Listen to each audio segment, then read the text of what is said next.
Now it's live. We good, man. All right.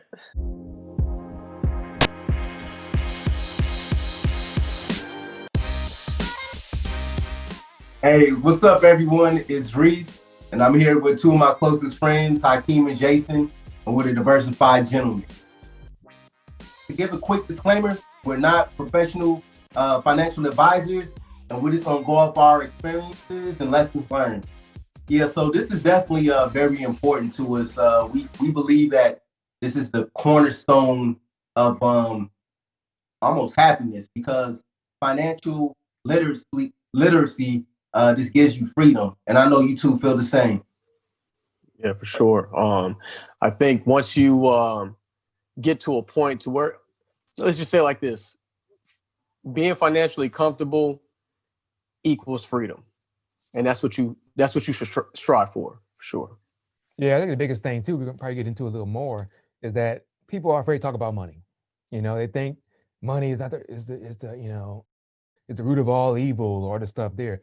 But in today's society and the way we run things, it's a necessity, and it's the best that you understand how it works. And we're gonna talk about that. Yeah, so why it's important for me is, just pulling things way back in a big macro scheme of things, is happiness, right? Everyone wants to be happy, and the things that make me happy is different from you and you, Hakeem. However, that's the goal, and then you got to figure out what makes you happy. So, does traveling make you happy? Wearing great clothes, nice clothes, designer clothes, driving that new Tesla. Mhm. No matter what, all that stuff costs money, right? You want to retire on the beach. If you want that, was it a Birkin bag? Everyone's having no discussion about. Yeah. Birkin bag. Hey, whatever floats your boat, that stuff costs, and you got to figure out how much it's going to take to basically fund that lifestyle, and to go a little further, how long it's going to take to maintain that lifestyle, but more importantly, without you really having to work at a certain point. And for me, I can tell you right now, I've always been this way. I won't say always, but I say for a majority of my adult life, is I equate money to time. That's one thing that I value the most, is my time. And the way things are running now, as far as how we run things, is time is afforded by money. Simple as that. Like, my philosophy is, I don't measure my wealth in how much I have in the bank. A lot of folks do. They say, "Hey, I want $1 million in the bank." At that point, I will feel like I'm successful. I feel like that I'm there. I'm a little opposite. I like to measure my wealth or my financial freedom based on how much time I get back. It's simple as that. Do I wake up when I want to wake up? Do I go when I want to go when I want to go there? And depending on how you do your money, that affords you that time. Depends on how you progress through your financial life. That's just me. Some people may value their money based on what they can buy, the size of their house, cars they like. And it's not a wrong thing. It all based on the individual and what you prefer and what you value. Anybody can't tell you, well, you bought this Lambo, you wasted your money. You can't say that. It's a different lifestyle. It's different wants, different desires. Everybody has their own. My biggest thing is, as long as you don't sacrifice your future or things you need for things you want, then you're fine. All bets are off. Everything is equal. The problem is when people sacrifice their needs for their wants. It's something that you should not do. I don't care who you are. But as far as how you spend your money and what you value as a measure of success, that's on you. That's individual has that right to have that determination on how they want to value their wealth and their financial freedom. Yeah, I totally agree. Yeah, I'm sorry to cut you off, Reese. Yeah, I totally agree. That need and want, I think, is a very, very good point. When you come to that realization, you start to look at things totally different. And I think younger individuals find themselves, well, not just younger individuals, a lot of Americans, I would say, find themselves in that predicament where they're trying to chase the Joneses, per se, right? And you find yourself falling further and further behind in the grand scheme of things when you look at your finances holistically. Yeah, those are really good points. I totally agree with that. No, you say that too. It makes me think of something else. That people compare the success to other people. You know, that behind that, Mhm. keep with the Joneses type of thing. That's Yeah, one thing that society built us into is to for look at sure. the Mhm. shiniest, newest thing. You know, Yep. that's what we're almost bred to think about is that Hmm. how success looks, not rather than what it is. There's a book we read years ago called The Millionaire Next Door, and that lets you know right off the bat people see success as shiny things. Nice clothes, nice house, nice car, but yet that's just a how can I say this? A perception when you see those things. True wealth, you might Hmm. not even see it. Somebody see every day, they could be wearing some regular clothes, regular shoes, but they got millions in the bank or millions in assets. You don't know. Yeah. But we're not bred that way. We see the shiny thing, shiny lights, and that's success to us. I want that. I want that thing because that looks good. That looks like success. But we got to change our mind to realize that success and wealth is not what you can always see. You know what I mean? Hmm. Yeah. And I think unfortunately, in this era with Instagram, um, it's even more in your face because before Right. you would have to no kidding physically be with someone or get that annual Christmas card from someone, everyone looking happy, maybe standing in front of their new house. But now every day, every hour, every second, you seeing people stunning on the gram on Facebook, like, yo, look what I just copped today. Right. Look at I'm engaged. Look at this ring. I just got this car. Look at this house I got. But obviously they're only showing you the best things in life or the best things in their life. And unfortunately, I know that's causing a lot of almost depression because you're comparing yourself to other people that's not necessarily maybe the truth or factual because I'm pretty sure just like everyone when you actually spend time with these people or get in their environment, you're like, wait a minute, I you you posting this, Yeah. but I'm seeing this, like, what am I missing? Right. Yeah. It's A all the lot of it. highlights. Yeah. A lot of it, and that's what it is. It's the highlights. A lot Yeah. of it is a facade. Um, there's let's say, billions of people on Instagram, Facebook, right? All y'all ain't got no money like that. You know what I mean? It's just fact. Um, Social media and just social media in a silo can be a very good thing and it can be a very bad thing. Right? Right. What we're doing with our podcast, social media, free publicity, it's a good thing.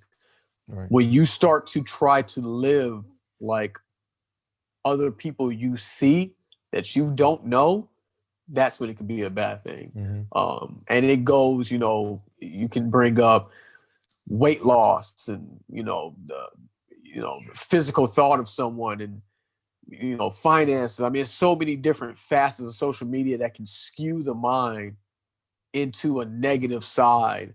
Um, that's when social media can be devastating to one's health, for sure. So with all that said and just the environment we're in now, um, it's just the culture now, right? So you can't It escape. is. You can't escape it. So how did y'all get to the point where you just like, you know what, that doesn't matter. I know my philosophy, or I need to create a philosophy. How did you kind of bypass that and still kind of cement that so you don't get caught up in the BS? For me, it was really being honest with myself. Um, and I think that's what a lot of people don't do is, looking in the mirror and having that hard conversation with yourself. Like, this is a situation that you're in. You're probably in that situation because you put yourself there. How do I get out? How do I make my life more comfortable? Right? How do I get to the spot or to the place where I want to be? And you just have to be honest. Um, Personally, I don't get caught up in social media at all. Like, I don't look at other people and wish I had their life because I've lived my own life, right? I've had my own experiences. I know where I want to be. How do I get there? Um, that's how I stay grounded. Is just being honest with myself. Now, I will say that goes back to what I was saying earlier with social media and not always being a bad thing, right? So you may see something on social media that may spark in interest, right? So you may see someone doing something like, well, how did he get there? Or how did she get there? Or if you see someone, I mean, let's just say something simple like real estate, right? You see someone posting about real estate, buying homes on IG. That may spark your interest in real estate, but as you state, you have to seek that knowledge, right? You have to seek the knowledge and learn something new, and see if you like it. But Instagram, I mean, social media can definitely help spark the interest. Just don't let it beat you down. Yeah. I mean, I didn't even have an Instagram until this year. I'm not even gonna lie. I didn't even That's have old one, man man. status. Yeah, I you finally got definitely, one talking to yeah, everybody you like, definitely, let's get you out here and definitely get old exposed. soul. Yeah, you an old soul, man. Yeah, I Yeah, you am, man. I old keep it soul, simple. man. Yeah. Yeah, so definitely, I think one of the most important things is taking the time to get to know yourself. Like almost everything in life is knowing self because um, I think growing up, we're all gonna. If everyone around you's getting that brand new car, you're gonna get that car, and you may realize, for me, having a car payment was one of the worst feelings in the world. Oh And man. I experienced it once, and I'm like, it was like a ball and chain every month. And it wasn't even nowhere near the payment of my, my rent or my mortgage, but just mentally, it just messed with me. I'm like, I don't want to live a life where I gotta pay that. And then, granted, we had the opportunity to go overseas, which a lot of us should travel, and but between all three of us together, we probably seen 90% of Europe, and we've Mhm. definitely taken trips. Me and Jason, we went to Dubai. Uh, Me and you went to Croatia a couple of Yeah. times. And we was killing it for those 3 years. And I Mhm. realized no matter what my lifestyle is, travel's got to be part of it. So with that, many people that's not a part of their life, which means they won't have to budget for that. But I'm not gonna take I'm not never gonna turn down a great trip. So anytime y'all think about going on a trip, I'm like, let's do it. However, if I had that car note or some other expense to hold me down, um, you know, that would really mess with me mentally. But I had to get to that point to actually get into that situation to figure out this is what I don't like and this is what I really like. This is Mhm. like this what makes me happy. It makes me whole. And with that, I want to ask, you know, all of us have master's degrees. All of us have taken business classes.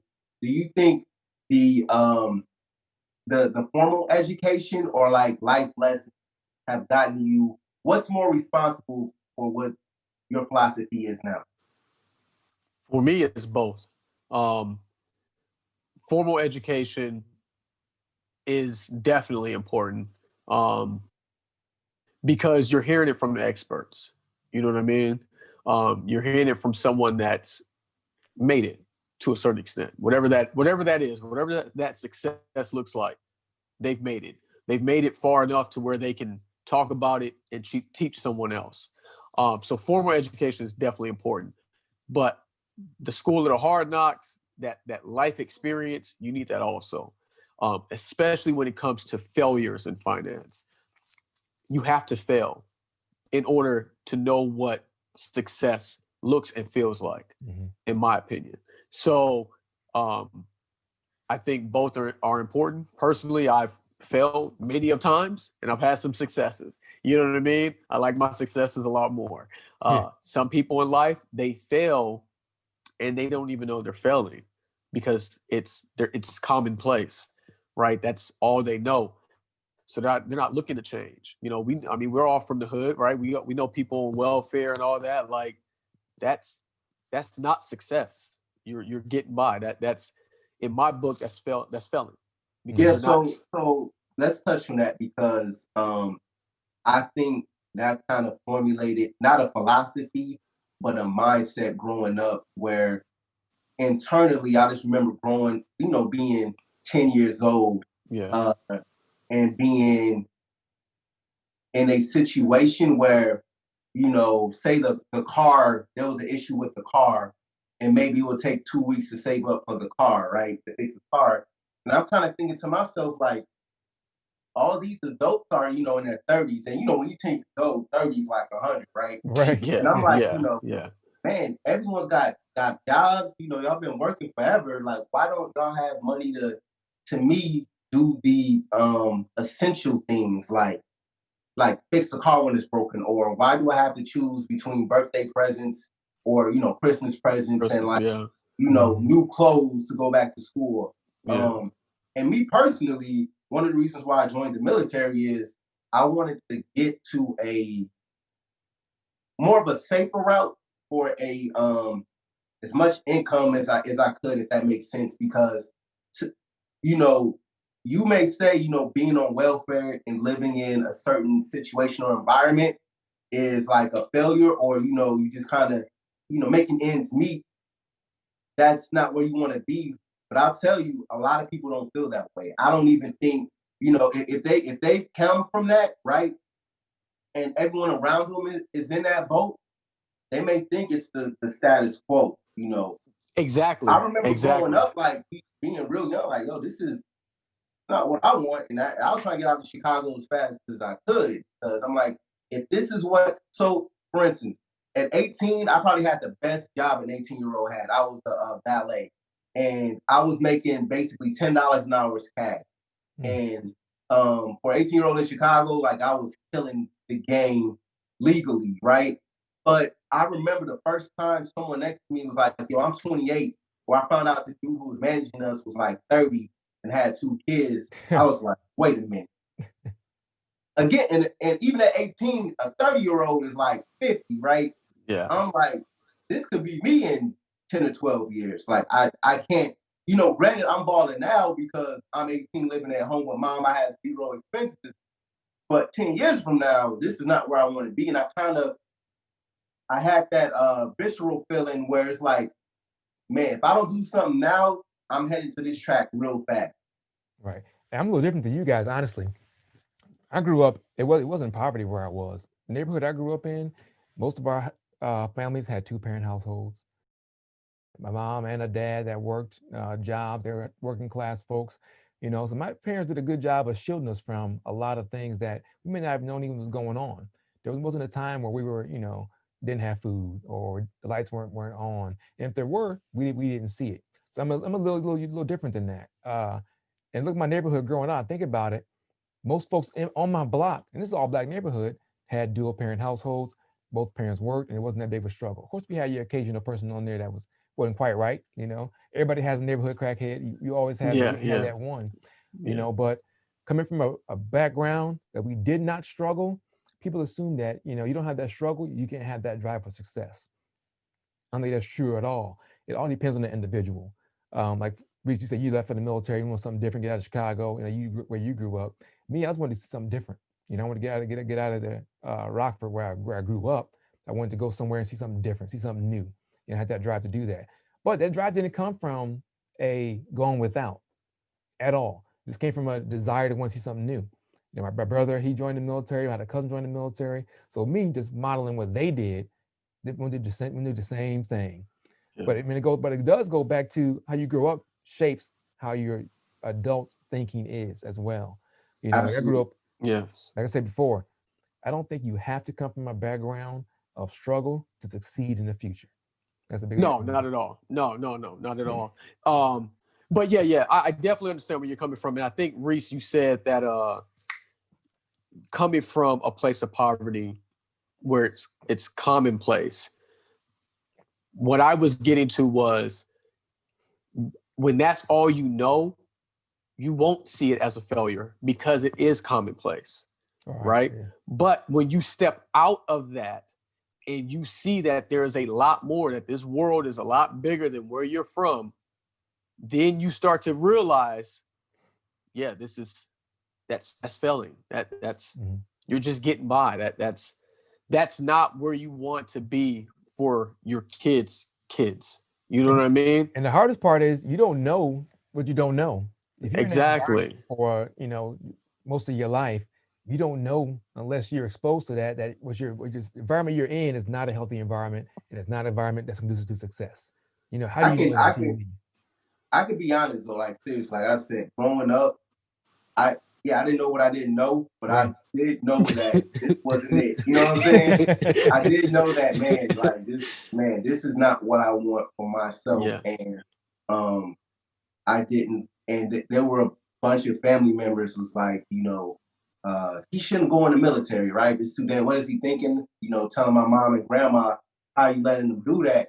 And when I got back to me, I'm like, is anyone offering scholarships or paying for going off be a nice salary because they can have their opinions and at least let me try to do this to see how it works out.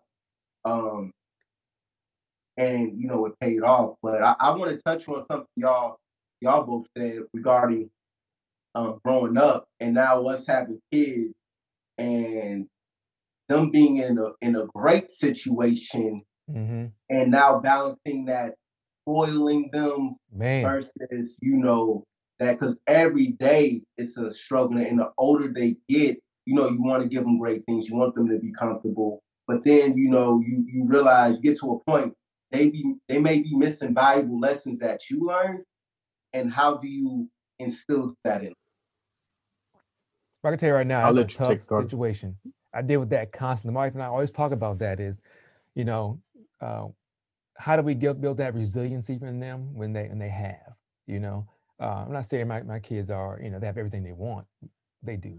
They have everything that they think they Come on, want. Yeah, they be yeah, racing yeah, yeah. ATVs in the behind the crib, man.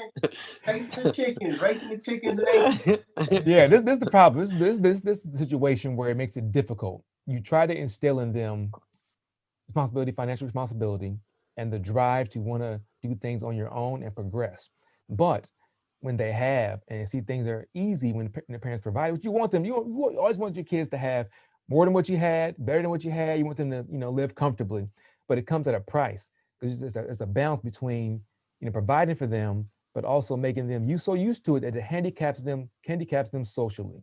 What I mean by that is they don't have that killer drive to want to do more, to want to go out there and understand that everyone doesn't have what you have, and it's Yeah, not just as easy, it depends on that. You want them to do great, but that balance of trying to provide for them and give them that hunger is hard, man. And I can tell you right now, I have not cracked that nut. And we've tried. You give them information, but you don't know. You don't know if they have that drive until later on. I guess you won't can't tell until they're adults.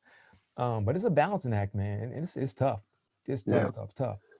Yeah, I was gonna say. I mean, granted, my little girl's only 2, so I still have a toddler at the house. But Yeah. I think you brought up a good part, Jason. So when it comes to their personality, a kid's personality, you won't know if you're doing a good job as a parent. Like all you can do is the best job that you know, right? Because there Right. is no magic book to not at teach you all. how to Yeah, be a great parent, right? I wish So there was. it's you literally we're winging it every day. Like let's be honest, as a parent, you're winging it every day, Right. right?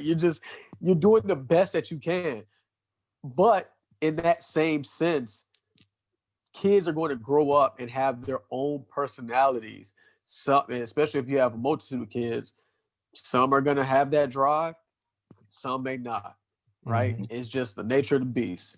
And you just hope that they all grow up to be successful. Is that going to be the case? Maybe it's not. I mean, Hmm. we've seen. I got 3 sisters, and it's like not all of them are successful. Some of them are. You know what I mean? It's They're like all gonna you be just different. Yeah. don't. You're going to be different. You're going to take different paths in life. So I know you two as men, as fathers, as husbands, like you do what you can. You do the best that you can, Hmm. and you hope for the best. How about you, yeah. Reed? So yeah, I got four now, and I got three girls, right? The two oldest, I'm on them heavy, and I'm on them heavy with education. So what my dilemma is so going back to growing up, and even now, I just saw women making terrible decisions and being in terrible relationships. And it seemed like the root cause was financial. So this guy, um, he wasn't worth nothing. However, he gave me half on the rent, right? And I really needed that income. Or this guy was always there to break me off, a couple of $100s when I needed them. However, I had to put up with a lot of stuff. So I'm trying to instill to them in them that as long as they're focused on job number one now, which is education, I'll provide anything they need.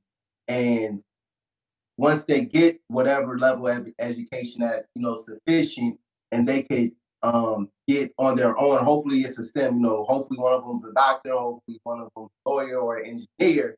So when they go out in the world, no matter where they go, they even if they want to be a stay-at-home wife, they have a stream of income they can always fall back on versus having to go to Target and fill out an application when they got now 2 kids to take care of, right?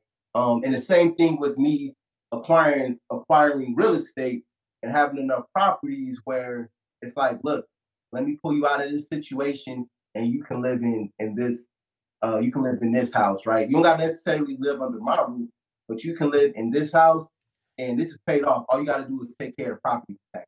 So not only does that motivate me right now, but that I'm trying to instill that into them as well. So, they don't have that concern in the future. And that plays a major, a major decision as to do they stay or leave as something that's very toxic. Right. Something else too, when you think about it, teaching our kids this financial responsibility or financial literacy, or that independence type of lessons, is not just for their life. Also, our hopes is that they pass that down to their kids. Yeah. Also, I'll give you a quick example. You build a certain level of wealth up, you don't want that squandered in one generation. And we have a tendency to do that. We'll get some wealth in one generation, and by two, it's gone. Especially for us, and we've talked before, Maurice and Hakeem offline, is that we want to build that generational deep wealth that is passed down. But I don't say problem, but the challenge is making sure those upcoming generations have the wherewithal, the knowledge, and the desire to maintain that. And the appreciation. Yes, you gotta appreciate it. You know what I mean? That's true. Yeah. And that's the key. That's the part you don't know. When I'm dead and gone, I have no idea whether my grandson is going to be able to, to take what we built and keep it going, 3 generations deep. We don't know that, but we can hope to give them information enough and instill into them enough the importance of it. And the biggest thing is not about things. It's about back to that freedom and that time. I want to be able to go see my grandson when I want to, and I have to worry about, calling my boss and, I need to see my grandson this weekend. Can I go? Like, no, you working 12s this weekend. You're not going nowhere. And it takes time to build up that goal to be able to do that. So you to that point, you do that. How do you ensure your kids that come after you and generationally maintain that? I don't know. I don't know if there is a way to do it. Yeah. Well, you gotta let them know that you'll hunt them to the they get right. I'm gonna be a mean ghost. I know, right? All right, so let's leave the people with something. Let's leave them with a tip, something tangible they could take with them to start their path to financial freedom. It could be a book to read. It could be an account to open up, or it could be like this is the first step in saving. I give something simple. Not even that detail. We're going to get into more podcast with the investing and counseling and everything. But I think overall philosophy is develop one. Find out what you value. Ask yourself that question. What do I value? Write it down, and then you design your financial future based on what you value, what your philosophy is. Like, I go back to me. I value time. So if you know that you value time as well, do those things that give you your time back. If you value, having a nice house, that's what you want. I want a nice house with no debt on it. And that's your philosophy, is to be able to have a place where your family can always stay. Then that's your philosophy. But develop that philosophy on what is important to you. And then that's going to drive your other decisions. Because you come back to that, that middle road of where you what your foundation is, and then that's going to drive everything from there. So find what that is first, and then you move from there. I say totally agree with everything you said, Jason. For me, I think it goes back to just being honest with yourself. And Jason, you kind of spoke on it with knowing what you want. There's nothing wrong with wanting a nice house and a nice car, right? Put yourself in a financial situation where you can afford that nice house and nice car. If that's what you like, that's what you like. For me, it's a little bit of, it's a multitude of things, right? It's time, being able to vacation, and certain nice things like, like nice clothes, not designer crazy stuff like that, but like nice clothes, a nice car. How do I get there? And you have to be honest with yourself and honest with your financial situation and working from there. And yep, mine is to make sure we're all saying the same thing. Is to reverse engineer. Like I said, everyone's ultimate goal is to be happy. So figure out what makes you happy, what's going to make you happy 3, 5, 25, 30 years from now. And what does that take? Figure out where you are, what it's going to take to get there. And when I mean what is it going to take, how much money is going to take to get there, and see where the gap is. If you think that's going to be 80,000 a year and you're only making 50, you got some work to do. So maybe you need to invest in some courses to raise your salary. Maybe you need to save more and invest more. Look into like an index fund or a dividend stock that will boost your net worth. If you need to own a house, you want to own a house in 5 years, figure out how much that down payment is going to be, and then take it from there. So I think you take that first step and you guys will be on your way. Yeah. And you're never too old. Just remember that. You're never too old. It's baby steps. Don't jump in head first. Do your research, learn. And you're never too old. I mean, whether you're 20 or 60, you know what I mean? Today is the day that you start changing your life. All right. Well, that's our time. We appreciate it. We'll see you next week.